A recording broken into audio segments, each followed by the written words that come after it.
Bonjour à tous. Merci à Peter Jankovic d'avoir organisé cette conférence sur l'avenir de la PAC.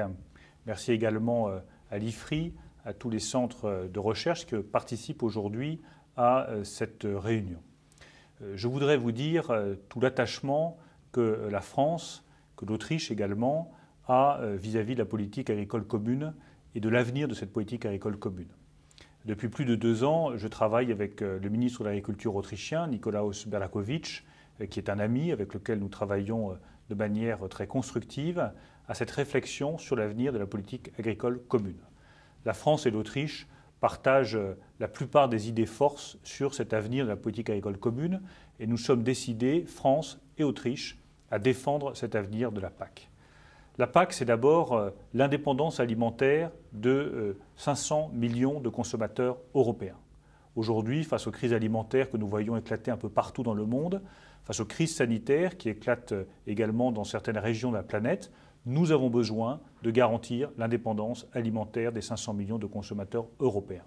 Personne ne comprendrait qu'à l'avenir, nous ne soyons plus en mesure de nourrir correctement nos propres citoyens. Je crois que c'est le premier enjeu de l'avenir de la PAC, le premier enjeu que nous voulons défendre.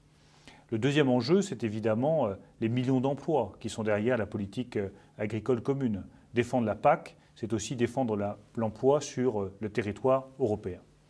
Le troisième enjeu, c'est la diversité de notre modèle alimentaire, c'est le respect de l'environnement, c'est un certain nombre de règles et de normes qui font la singularité de l'agriculture européenne et que nous voulons défendre à travers la politique agricole commune. Nous ne voulons pas que notre production alimentaire ressemble à celle des autres continents. Nous ne voulons pas que notre production alimentaire ne respecte pas un certain nombre de règles environnementales parce que nous voulons conjuguer développement de l'agriculture d'un côté, respect de l'environnement de l'autre. C'est ça qui fait la spécificité européenne et c'est cela qui mérite d'être défendu dans les années à venir.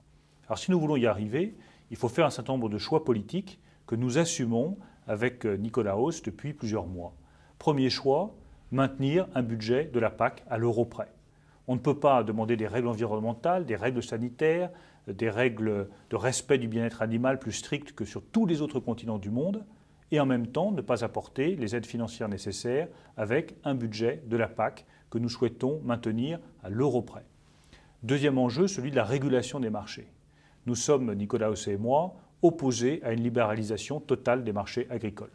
La libéralisation totale des marchés agricoles, ça veut dire des prix qui fluctuent de 30 à 50% d'une semaine à l'autre.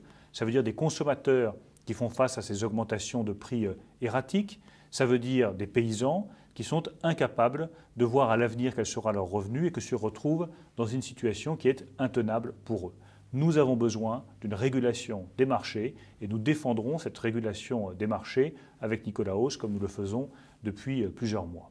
Troisième élément enfin, la conjugaison entre l'environnement et l'agriculture, c'est ce que le commissaire européen Dacian Cioloș appelle le verdissement de la PAC. Nous sommes favorables à ce verdissement de la PAC, mais nous souhaitons que ce soit un verdissement intelligent, qui respecte les contraintes qui pèsent sur les paysans, qui se fasse progressivement et qui laisse aux paysans la possibilité de poursuivre leur exploitation agricole dans les meilleures conditions possibles. Je voudrais dire un tout dernier mot pour terminer sur la question des négociations commerciales. Si nous voulons maintenir cette PAC, il faut répondre aux enjeux que j'ai mentionnés. Il faut également que l'Europe soit plus offensive sur ces négociations commerciales, qu'elle défende avec plus d'agressivité les intérêts de ses producteurs et de ses consommateurs européens. Nous sommes là aussi opposés à un libre-échange total en matière d'échanges agricoles. Nous ne sommes pas favorables à la signature d'un accord entre l'Union européenne et le Mercosur qui se ferait sur le dos des paysans européens. Je crois que cette question du libre-échange mériterait aussi d'être abordée dans le cadre de vos travaux. Je vous souhaite en tout cas une excellente réflexion et j'aurai beaucoup de plaisir à lire les résultats de vos travaux. J'attends que vous me les transmettiez le plus rapidement possible. Merci à tous et très bonne journée.